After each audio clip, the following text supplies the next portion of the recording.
함께 말씀을 통해 은혜 나누기를 원합니다. 지난주에는 예수님이 세례 요한에게 세례 받으시는 장면, 그 배경과 광경의 모습을 가지고 우리가 함께 살펴보았습니다. 왕으로 오신 예수님, 왕의 기름 부음을 받는 왕즉위식이었다, 이렇게 의식적으로 말해 볼 수가 있습니다. 그래서 왕으로 이제 공식적으로 사람들에게 등장되어지고 보여지는 그것이 바로 예수님의 세례로부터 그렇게 나타나게 되고, 세례 요한도 바로 예수님이 우리의 진정한 하나님의 어린 양이고 우리의 왕이시다라는 것을 선포할 수가 있었다라고 볼 수 있습니다.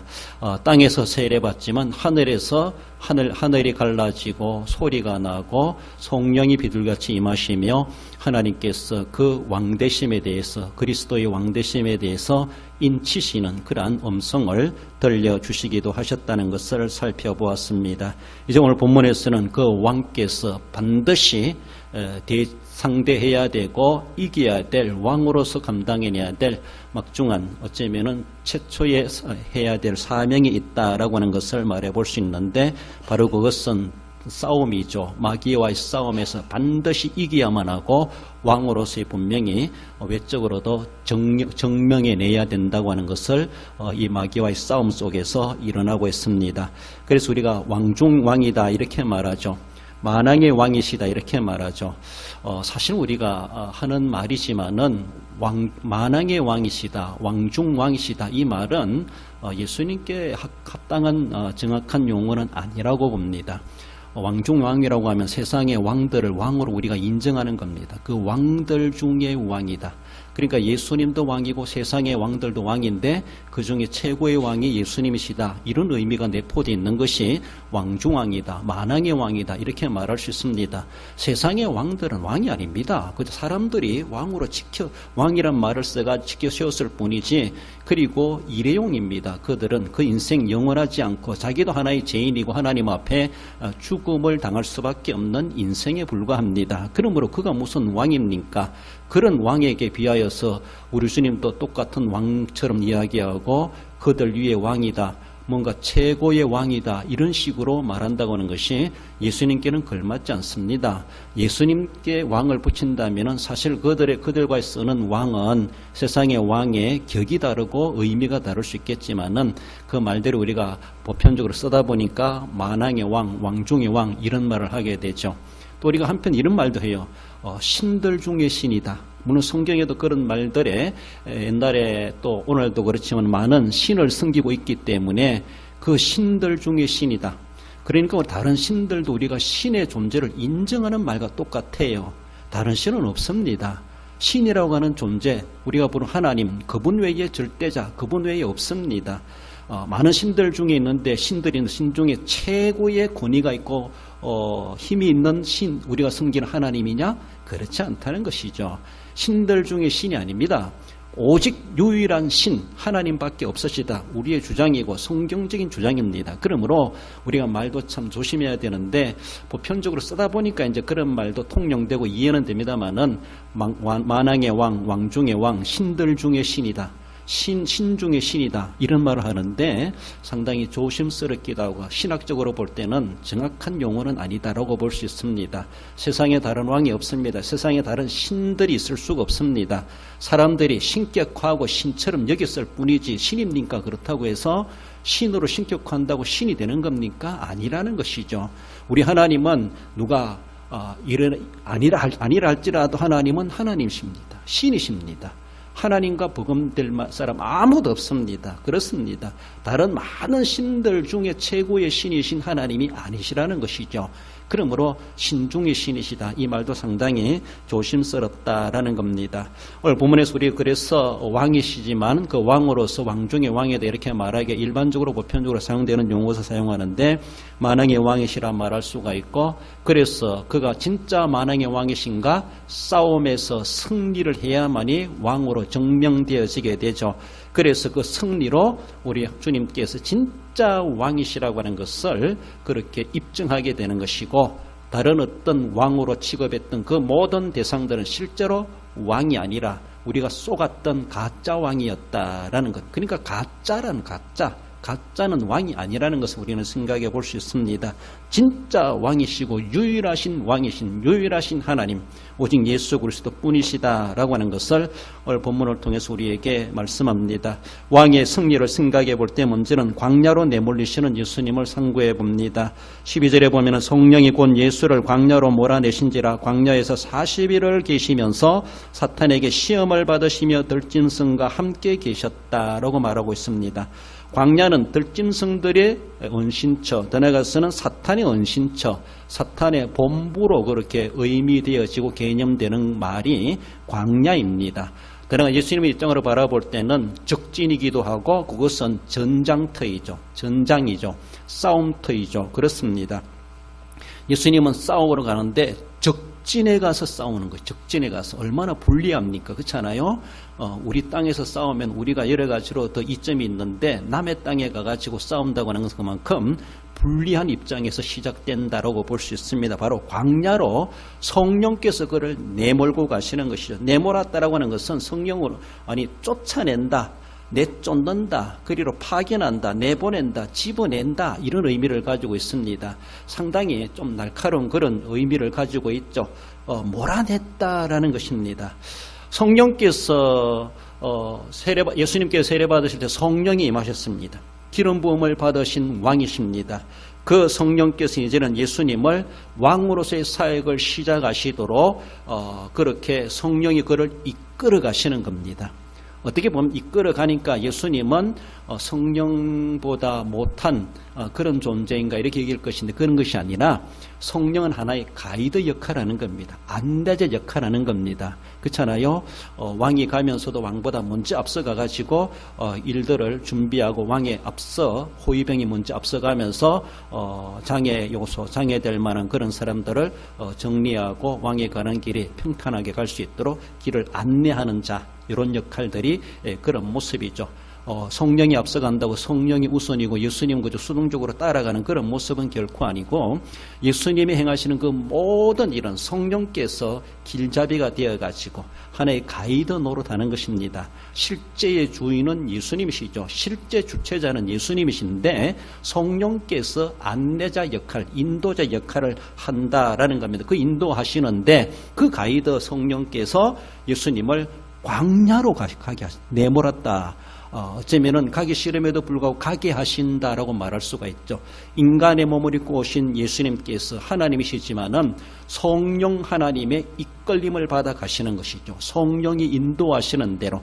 그렇습니다. 그 성령께서는 자기의 자의적으로 행동하는 것이 아니라 어쩌면은 성령은 아버지 하나님의 지시를 받고 아버지 하나님의 역사를 그 뜻을 앞서 행하는 자입니다. 그렇기 때문에 어쩌면은 삼위 되신 성령께서는 아버지에게서 나오신 영이다. 예수님에게서 나오신 그리스도에게서 나오신 영이다. 그 출처에 대해서 그렇게 이야기하기도 합니다. 그래서 어쩌면은 삼위 되신 성령께서 하나님 아버지의 뜻을 받들어서 제2위 되신 예수 그리스도를 그리로 이끌어 가시는 거예요.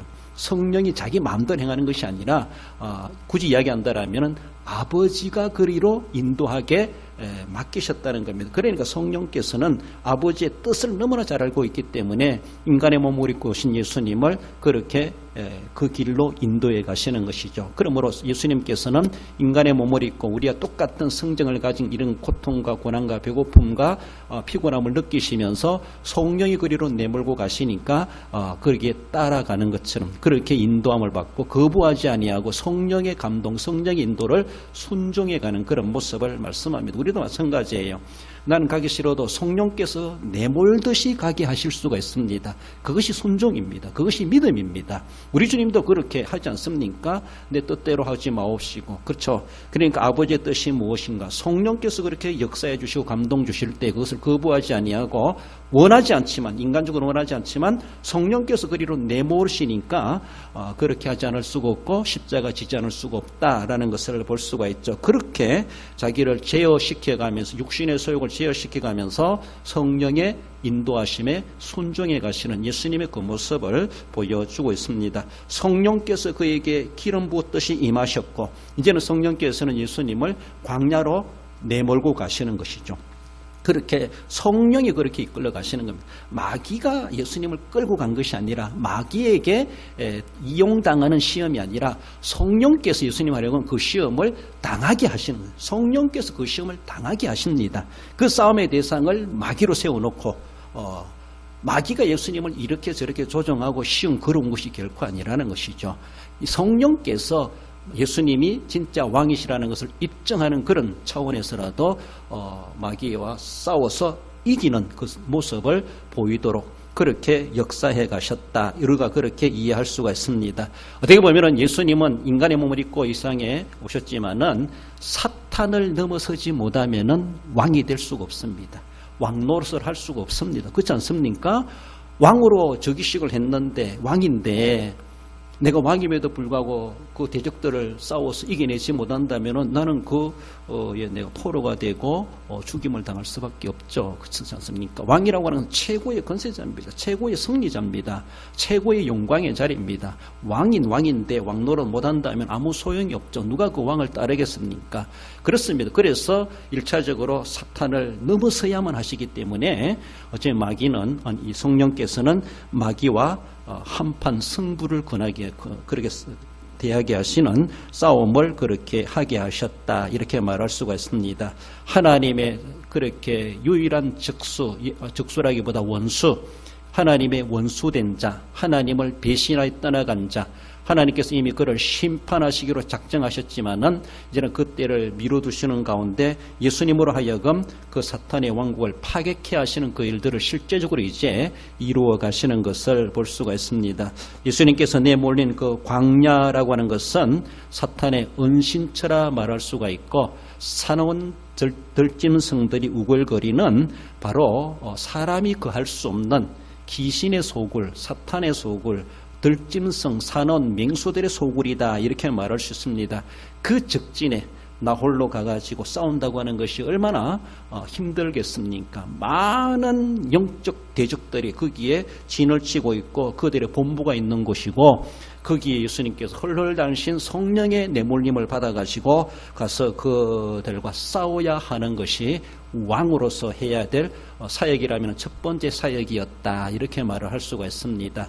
1대1로 싸워 이긴다는 그것이 아니라 1대 다수, 나는 혼자지만은 수백 명이 달가든다 할지라도 이겨내는 자가 왕이 되어야 된다. 왕이다 이렇게 말할 수가 있는 것이죠. 이런 모습 속에서 예수님은 정말로 인간적으로 버거운 싸움일 수 있고 상당히 이겨내기가 쉽지 않은 만만치 않은 싸움이었다. 인간적으로 그렇게 바라볼 수가 있습니다. 적진에서 상대해야 될 싸움, 상당히 모든 안팎의 여건들이 도움이 되지 않고 도리어 불리한 입장에 놓여 있는 예수님의 싸움이심을 그렇게 보여주고 있습니다. 죄로 인해서 하나님께 버림받아 사탄의 억압 속에 갇혀있는 이 인간들을 거기서 구속해 내시기 위하여서는 사탄을 넘어서야 된다는 것이죠. 그렇죠? 사탄의 왕국에서 억압받고 있는 우리들을, 죄인들을 구원해 내시기 위해서는 사탄을 꺾어내지 못하면 어떻게 그들을 해방케 하겠습니까? 그러니까 사탄과 싸울 수밖에 없고 예수님은 우리를 거기에서 자기 백성을 죄에서 구원하시기 위해서 오셨기 때문에 마귀의 왕국에서 그들을 해방시키기 위해서 오셨기 때문에 사탄과의 싸울 수밖에 없고 그것이 어떤 희생을 치르더라도 어떤 고난을 겪더라도 자기 백성을 구원해 내시기 위해서 싸워야만 하는 대상이었다라는 것을 말씀하십니다. 결국 우리가 결과적으로 알고 있지만 예수님은 그 싸움에서 결코 패하지 아니하시고 승리를 거두셔서 그래서 주님은 그 저주의 십자가를 당하신다 할지라도 결국 우리를 속량해 내시고자 하시는 주님의 싸움에 처절한 싸움이 벌어지게 될 것을 이미 사역 초기부터 그리고 3년 후에 싸움의 말기 그것까지 다 예상되고 있음을 볼 수가 있습니다.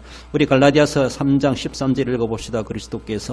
그리스도께서 우리를 위하여 저주를 받은 바 되사 율법의 저주의 소리를 속량하셨으니 기록된 바 나무에 달린 자마다 저주 아래 있는 자라 하였음이라. 그렇습니다.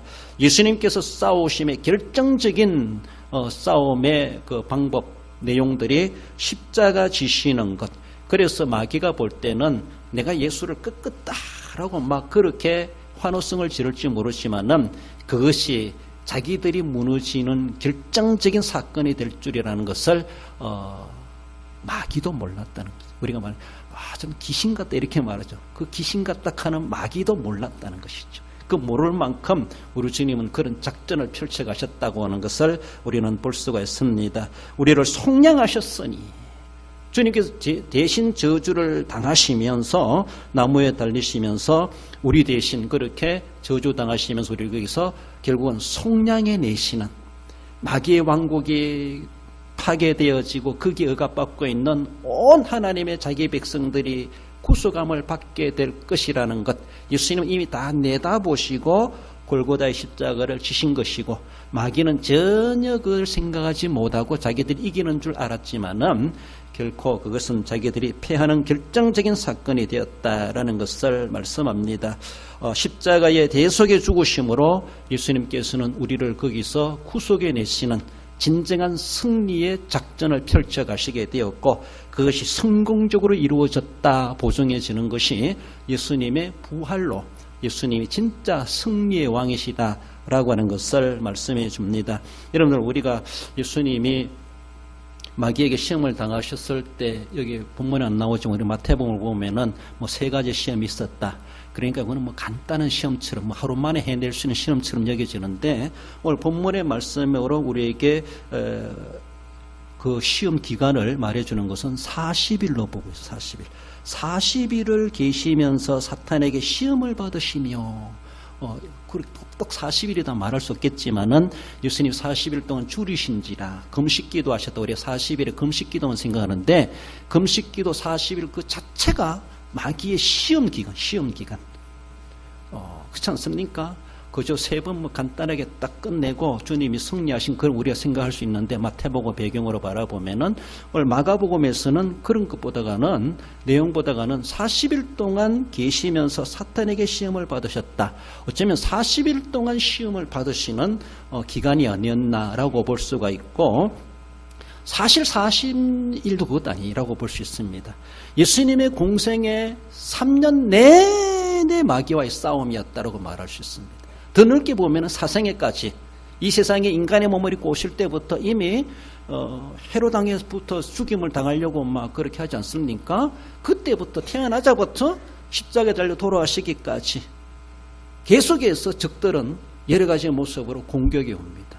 사생애까지 보면은 이 땅에 인간의 몸을 입고 오신 그때부터 인간의 몸을 입고 계신 그동안에 계속해서 마귀와의 싸움은 시작되었고 계속되었고 진행되었다 이렇게 말할 수 있습니다. 결정적인 그 형식적인 모습에서 오늘 본문에서 어쩌면 3가지 시험으로 그렇게 마태복음에서 말해주는 것처럼 그런 시험처럼 보이는데 40일만이 아니라 들어간 3년이라 할 수가 있고 33년이라 할 수가 있고 그래서 그 시험은 십자가 지시기까지 겟세마네 동산까지 계속해서 마귀는 시험을 하게 되죠. 예수님이 공생애 하시면서도 예수님이 싸움의 승리에 예고해 주시는 것이 뭡니까? 귀신을 쫓아내지 않습니까? 병마를 쫓아내지 않습니까? 그들에게 깨우쳐 주시고 깨닫게 하시고 하나님의 나라를 소망하게 하십니다. 하나님의 나라를 소망하게 하십니다. 억압된 그들에게 이런 소망을 주시는 것이죠.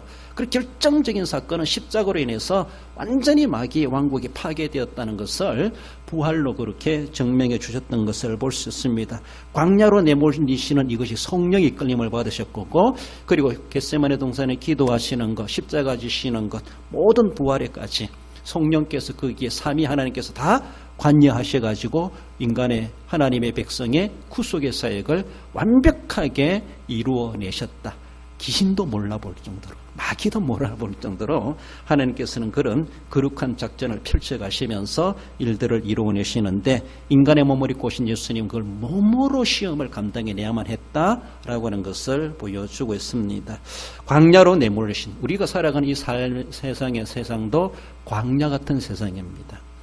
그러니까 항상 마귀의 유혹을 받을 수가 있고 들심성의 위협을 받을 수가 있고 우리를 호시탄탄 물고 늘어지고 우리를 넘어뜨리려고 하는 온갖 시험들이 우리에게 도전하고 있다고 하는 것을 늘 생각하며 예수님이 이기셨다 늘 생각하며 예수님이 이기신 방법이 무엇일까 우리도 연구하고 구상해 가면서 광야 같은 세상에 내몰린 삶을 살아가지만은 주님이 승리하신 것처럼 우리도 승리할 것을 소망케 해주십니다. 나아가서는 만왕의 왕이심을 보여줍니다. 모든 일이 끝났을 때 13절 하반절에 천사들이 수종들더라고 말씀하고 있습니다. 만왕의 왕이시고 왕중의 왕이시다. 최종적인 왕이 누군가, 진짜 왕이 누군가를 가려내는 것이죠. 지금까지는 마귀가 공중권세 잡고 내가 왕이다, 내 말 들어야 된다라고 하며 예수님께 너 나한테 절해라, 그러면 내가 이 다 줄게 하면서 자기가 왕인 것처럼 그렇게 왕 행세를 했습니다. 나중 알고 보니까 가짜 왕이었고 진짜 왕이 아니라는 것이 예수님에게서 이미 발각되고 드러나지 않습니까? 예수님께 체포당하지 않습니까? 왕 행세를 해냈습니다. 사람들이 다 속았습니다. 마귀를 섬겨야 된다. 마귀를 섬기지 않으면 우리는 큰일 난다. 화를 당한다.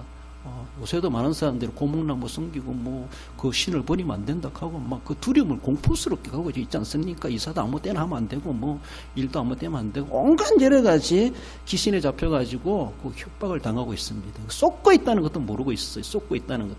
예수님 만나고 나면 내가 너무나 쏟았구나. 우리 너무나 어리석게 살아왔구나.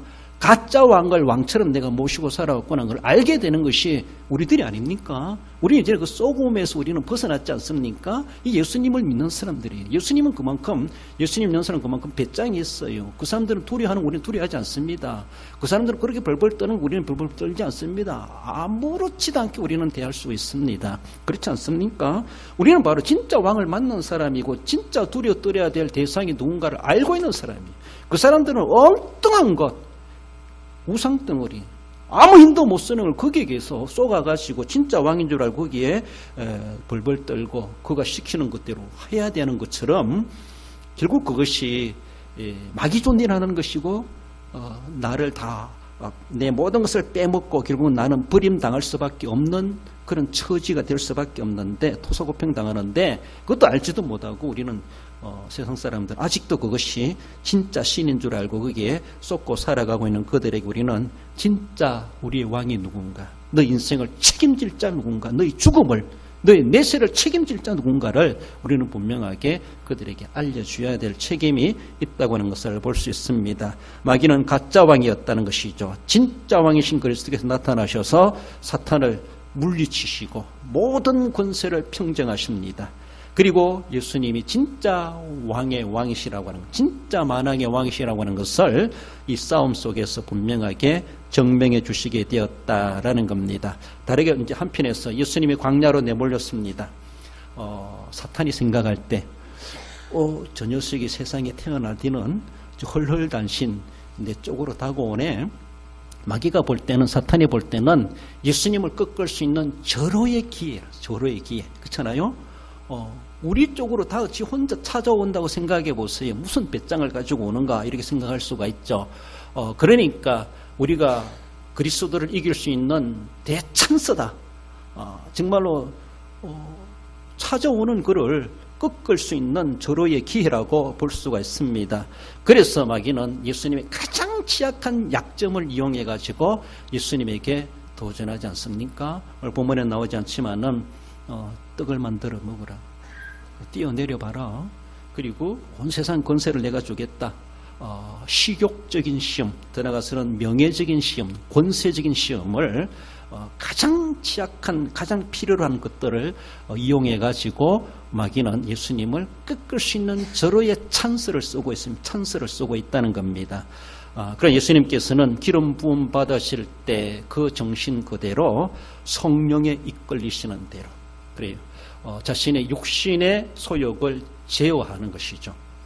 성령의 강한 역사를 우리가 바르게 인정하지 않고 소극적으로 대하다가는 자신의 육신의 소욕에 지배당할 수가 있습니다. 많은 우리가 다 약한 그런 모습이 있는데 성령의 생각보다 자신의 욕망을 앞세울 때가 있다는 것이, 이것이 바로 거기서 넘어지는 겁니다. 배고픈데 예수님이 왜 떡을 가지고 돌을 가지고 떡을 왜 못 만들어 먹으시겠습니까? 그리스도인데 그렇잖아요. 마귀도 할 수 있는 능력으로 볼 수가 있습니다. 그런 예수님 할 수 있다는 걸 마귀도 잘 압니다. 예수님도 하실 수 있습니다. 못해 먹어서 못해 먹는 것이 안 하는 것이 아니라는 것이죠. 그러나 이것은 시험이기 때문에 주님은 하실 수가 없으셨다는 것이죠. 배고프죠. 식욕입니다. 가장 필요로 했던 겁니다. 그러하지만은 시험이기 때문에 그것을 주님은 응하지 않으신 것이다. 우리는 그렇게 볼 수가 있습니다. 40일 동안 온갖 시험들을 주님은 당하시는 것이죠. 그 적진에서 온갖 여러 가지 화살이 날라오게 되었고 이렇게 저렇게 막 방법을 바꾸어가며 사탄 입장에서는 이 기회 때 그리스도를 꺾지 못한 우리가 언제 꺾겠나 라고 하면서 찾아온 적도 이겨내지 못한다면 찾아가서 잡아 이길 수가 있겠습니까? 더 어려운 일이죠. 그렇습니다. 그런 모습에서 절호의 찬스를 포착했다고 할 수 있는 사탄이었다라고 볼 수 있습니다. 그 시험을 그러나 예수님은 물리쳐내야만 된다는 가장 불리한 여건 가운데 있고 가장 허약한 육체 가운데 있었다 할지라도 그러함에도 불구하고 불리한 입장에 놓였다 할지라도 주님은 싸워야 했고 그 싸움을 반드시 승리로 끝장내야만 하는 것이 왕이신 예수님께 부여된 임무였다. 이렇게 말을 할 수가 있습니다. 그렇습니다. 주님이 인간의 몸을 입고 오셨기 때문에 인간적인 욕심, 욕망, 자신의 필요한 것들을 그것을 앞세웠다라면은 그 시험에 패하고 말았을 것이다 라고 볼 수 있습니다. 그러나 그 모든 것들을 정말로 복종시킬 줄 알았고 그것을 포기할 줄 알았고 힘들다 할지라도 그래서 기름 부음 받은 왕으로서의 영적 체면을 지켜가게 되고 그 권위를 지켜갈 수가 있었다라는 것을 말씀합니다. 만물을 다스릴 왕이 어떠해야 될 것인가? 진짜 왕은 어떤 육신의 소욕 그것 때문에 좌지우지당하고 넘어지고 그럴 수는 없다라고 하는 것을 잘 보여주기도 합니다. 과거에 우리의 할아버지 아담은 마귀의 시험을 당했을 때 이래전에 케오페 당했습니다. 이래전에 있잖아요. 버티다 진 것이 아니라 그저 싸워보지도 못하고 땡 시작했는데 땡 끝났다 이렇게 말할 수 있습니다. 얼마나 안타깝습니까? 하나님 형상으로 지음받은 아담이 이래전도 넘기지 못하고 정말로 시작하자마자 케오페 당하는 아담의 그런 모습 그렇습니다. 우리는 그의 후손으로서 그 안에서 우리는 다 패한 자들이고 우리는 다 그래서 하나님 앞에 죄 가운데 태어난 죄인일 수밖에 없다라는 것을 우리의 근본 정체성이다라는 것을 볼 수가 있습니다. 아담이 피한 것처럼 나도 피했고 아담이 죄 지은 것처럼 나도 죄 지었고 아담의 죄의 싹은 사망이라 정령 죽으려 했던 것처럼 우리도 죽음에 알 수밖에 없는 우리의 현주소이죠. 그렇습니다. 이런 가운데 놓이는 우리들을 위해서 둘째 아담 예수 그리스도를 하나님께서는 보내셨고 그래서 아담을 꺾은 그 사탄을 둘째 아담 예수께서 오셔서 그것을 끄끄로 이 땅에 보내심을 받고 오셔서 또 진 것이 아니라 이제는 이기셨다. 이 복음을 우리에게 보여주고 있습니다. 고린도전서 15장 22절에 보면 아담 안에서 모든 사람이 죽은 것 같이 그리스도 안에서 모든 사람이 어떻게 되리라? 삶을 얻으리라. 할렐루야. 그렇습니다. 아담 안에서 우리는 다 죽었습니다. 우리의 끝은 그것입니다. 그러나 이제는 그리스도 안에서 모든 사람이 삶을 얻으리라. 그래서 그리스도 안으로 들어오면은 우리는 죽음이 아니라 용생입니다. 지옥이 아니라 천국입니다. 그렇습니다. 이러한 은혜를 우리에게 주시기 위해서 성탄이 있게 되었고 우리 주님 우리 하나님께서 그 사랑을 우리에게 베풀어 주었습니다. 독생자를 제물로 내놓으시기까지 하시면서 우리를 삶을 얻게 하시기 위해서 삶을 회복해 주시기 위해서 이 땅에 예수님을 왕으로 보내셔서 진짜 왕으로서 가짜 왕 노릇하는 마귀를 꺾게 하셨다라는 겁니다. 광야에서 예수님이 40일 동안 계시는 동안에 어떤 분은 그렇게 말해요. 들짐승도 예수님을 해야지 못했다. 다르게 보면 들짐승들도 예수님을 왕으로 인정했다. 그래서 함부로 달가들지 못했다. 이렇게 해석하시는 분도 있습니까? 맞지 않습니까? 들짐승 같이 계셨다 이렇게 말하잖아요. 함께 계셨다 이렇게 하는데 들짐승들이 자기들도 뭐 사람이라고 안 잡아먹겠습니까? 그러니까 예수님 어떻게 감당해 내겠습니까? 그럼에도 불구하고 짐승마저도 예수님을 왕으로 대우해 줬다. 이렇게도 보기도 하고, 더 나아가서 오늘 본문에 천사들이 수종들더라. 하늘의 천사들도 나타나셔서 그 승리를 기뻐하고 감사하고 수종되고 섬기는, 박수 쳐주는 이러한 모습들. 그런데 저 하찮은 짐승도 예수님을 왕으로 인정하고 하늘의 천사도 예수님을 왕으로 인정하는데, 세상 살아가는 인간들은 예수님을 왕으로 인정하지 않고 제잘난 맛에 살아가는 자들이 얼마나 많은지 몰라요. 자기가 왕 노릇하는 사람 많아. 짐승 맛도 못하고 천사 맛도 못한 존재. 그렇죠? 그러니까 우리 하나님께 얼마나 안타깝겠습니까? 민물의 짐승들도 왕이신 예수님에게 달가들지 못했고, 하늘의 신비로운 천사들도 예수님을 왕으로 인정하여 내려와서 수종들었다, 이렇게 표현하고 있는데, 하나님 형상으로 예쁘게 창조된 인간들이 아직도 그것을 인정하지 못하고 인정하지 않고 자신의 인생의 왕으로 삼지 못하고 살아가고 있는 그 인생들을 바라볼 때 우리 하나님의 아버지의 마음이 얼마나 서글프시겠는가라는 것을 우리는 생각해 볼 수가 있습니다. 예수님은 승리하신 왕이십니다. 그렇습니다. 요한복음 16장 33절에 세상에서는 너희가 환난을 당하나 담대하라, 내가 세상을 어떻게 이기었노라. 할렐루야. 그렇습니다. 주님은 이기셨습니다. 그러므로 너희들도 이기게 된다. 그리스도 안에서 이기는 원리가 우리에게 이미 다 제정되어 있고, 그 싸우게 하시지만은 이미 모든 시나리오는 이미 이기는 길로 가게 돼 다 짜놨다는 것이죠. 그러니까 싸움 두려워하지 말고 우리는 선한 싸움 싸워갈고, 그리스도 안에서 주님의 이름으로 나아갈 때 눈으로 보기에는 정말 무섭고 공포스럽고 어찌 골리앗 같은 적을 내가 어떻게 이길 것인가라고 보이지만은, 그러나 만군의 이름으로, 여호와 이름으로 나갔을 때는 결국 내가 이긴다기보다 하나님이 다 입력해 놓은 그대로 이기게 되어져 있다는 것이죠. 그러므로 담대하라, 내가 세상을 이기었노라. 그러니까 너희들도 이기게 되어져 있다. 그리스도 안에 있을 때 이기게 되어져 있다라는 것을 말씀하십니다. 우리가 오직 하나님 편에 서 있기만 하면은 우리 왕이신 예수님께서 우리의 모든 선한 싸움에 개입하시고 우리를 결코 마귀에게 다시는 내어주지 않고 건져 오신 것처럼, 우리가 미약하지만 골리앗 앞에 소년 다윗 같은 존재지만은, 그러나 다윗이 골리앗을 이기게 하신 것처럼 하나님께서는 우리를 이기도록 분명하게 인도해 가십니다. 그래서 앞에 보이는 것만 겁내가지고 주저앉지 말고 그보다 더 크신 우리 하나님을 영안으로 내다볼 줄 알고 하나님이 함께 하실 것이다, 그 말씀을 부여잡고 나아가는 자에게 분명한 승리는 이미 약속되어 있다라는 것을 우리는 믿고 나아가야 할 것입니다. 우리 요한 1서 5장 4절 읽어봅시다. 무릇 하나님께로부터 난 자마다 세상을 이기느니라. 세상을 이기는 승리는 이것이니 우리의 믿음이니라. 할렐루야. 그래서 이 믿음밖에 없다는 사실을 기억하시면서 선한 싸움도 선한 싸움이 있는가? 우리는 선한 싸움이라고 그럽니다. 그래서 선한 싸움, 우리는 두려워하지 말고 굳건하게 싸워 가실 때에 마귀는 대적하면 피한다겠습니다.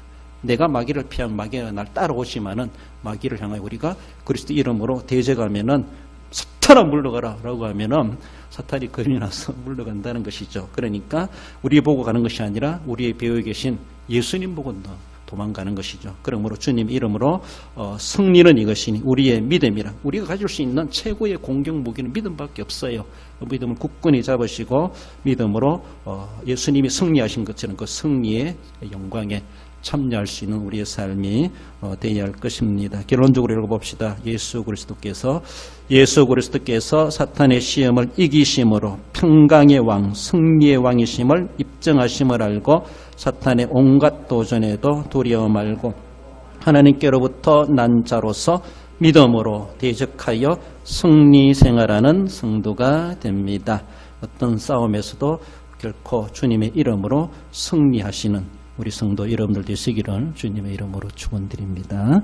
기도하십시다. 주신 말씀 기억하며 주님, 우리도 광야 같은 세상에 살아갑니다. 무슨 일을 만났는지 어떤 시험 속에 빠질지 알 수 없는 연약한 죄들입니다. 우리는 이길 수 없지만 배후에 계신 우리 주님의 이름으로 나아갈 때, 대적에 갈 때 마귀를 물리칠 수 있고 죄를 이겨낼 수가 있고 우리가 승리자가 될 수 있음을 믿습니다. 늘 하나님 편에 서게 하시고 믿음 무장해 가게 하시고 그 믿음을 놓치지 말게 하시고 선한 싸움 싸워 믿음으로 승리하는 자 되게 해 주옵소서. 굳건한 믿음 달나라고 그래서 왕 되신 우리 주님의 승리에 참여하게 부끄럽지 않는 하나님의 백성된 자 되게 달라고 우리 함께 기도하십시다.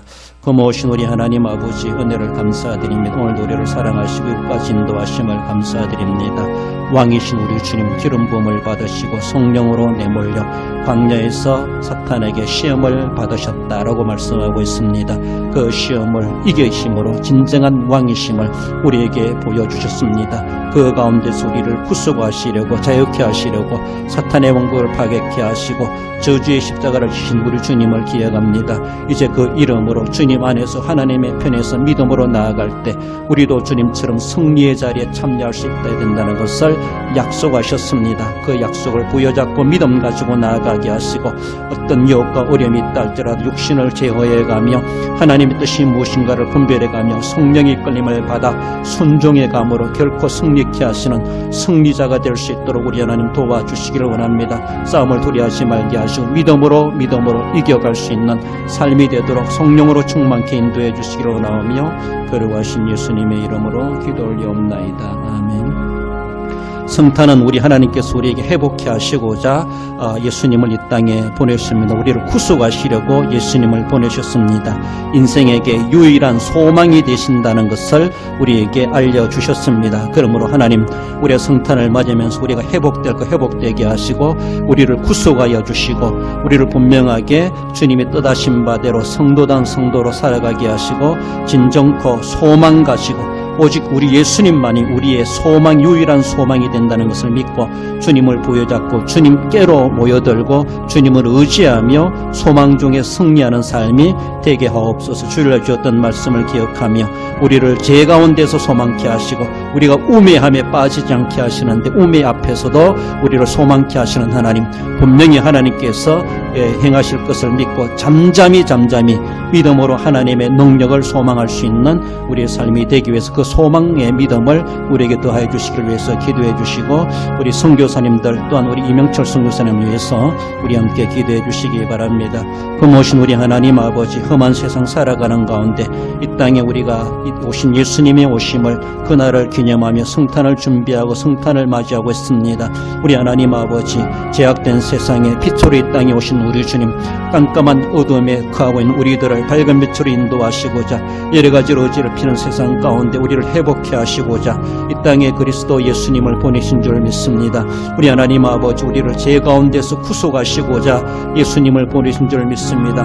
하나님 아버지, 어찌할 수 없는 처지의 인생의 문제에 빠진 우리들이 그러나 우리에게 소망이 있다는 것을 보여주시고자 소망 주시고자 예수 그리스도를 보내신 줄 믿습니다. 오 주님, 이 땅에 임하신 그대로 우리에게 그러한 회복과 구속과 소망 있는 삶을 살아갈 수 있게 하시고 결코 절망하며 패하는 삶을 살아가지 않도록 하나님 믿음 도와해 주시고 오늘도 살아 역사하시는 하나님의 능력과 하나님의 행하심을 하나님의 사역을 의지하고 믿고 나아감으로 성도답게 승리 생활해 갈 수 있도록 우리 하나님 도와주옵소서. 우리 이명철 선교사님과 우리 모든 선교사에게 하나님의 복을 허락하시 어려운 시대에 저희들이 어려움 당하지 않도록 우리 하나님의 보혈의 능력으로 감싸시고 인도하여 주시길 원하오며 그러하신 예수님의 이름으로 감사하며 기도 올리옵나이다.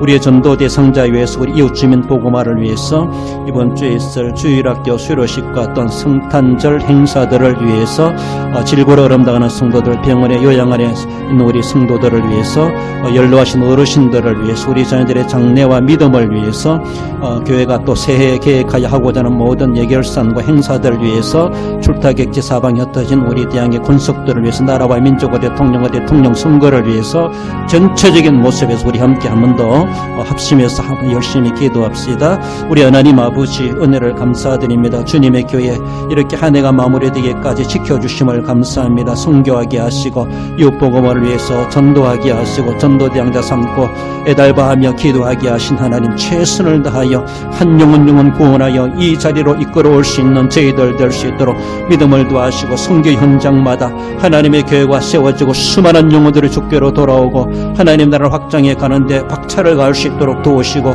성도사님들 안전과 건강을 지켜주시고 한 영혼들 이웃 영혼들 주님께서 깨우쳐 주시옵소서.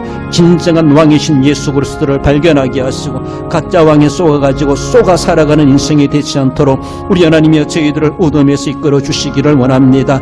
하나님의 교회가 연말시하고자 하는 모든 계획된 일들마다 선하고 아름답게 이루어지게 하시고 성탄절 행사에 함께 하시고 주일학교 수료식과 모든 계획된 일들이 하나님의 기뻐하신 일들이 되게 하시고 시험거리 되지 말게 하시고 유익한 일이 되고 은혜로운 일들이 될 수 있도록 우리 하나님 도와주옵소서. 질고리 어려움당하는 성도들, 병석 있는 성도들, 연로하신 어르신들을 기억하시고 우리 자녀들의 장래와 앞길과 믿음을 도와해 주시고 교회의 형편과 사정과 나라의 형편과 사정을 아시는 주님, 대통령 선거도 앞두고 있사오니 한 해 어지러운 나라의 전국 가운데 하나님이 개입하셔서 하나님이 기뻐하시는 나라로 세워지고 이 시대에 하나님 앞에 선교하는 나라로 쓰임받기에 부족하지 않고 한국교회가 대무장하고 부흥 성장할 수 있는 발돋움이 될 수 있는 귀한 나라의 모든 정치와 경제와 활동과 사회가 될 수 있도록 인도하옵소서. 코로나로 많이 위협하고 어려움 가운데 있사오니 저희들을 위로하여 주시고 안심하며 살아가는 그날에 속히 회복될 수 있도록 우리 하나님 돌봐주시고 저희들의 필요를 채워주시며 우리 하나님께서 우리의 모든 삶을 통하여 기뻐하시고 영광 받으시기를 원하오며 거룩하신 예수님의 이름으로 감사하며 기도를 드리옵나이다.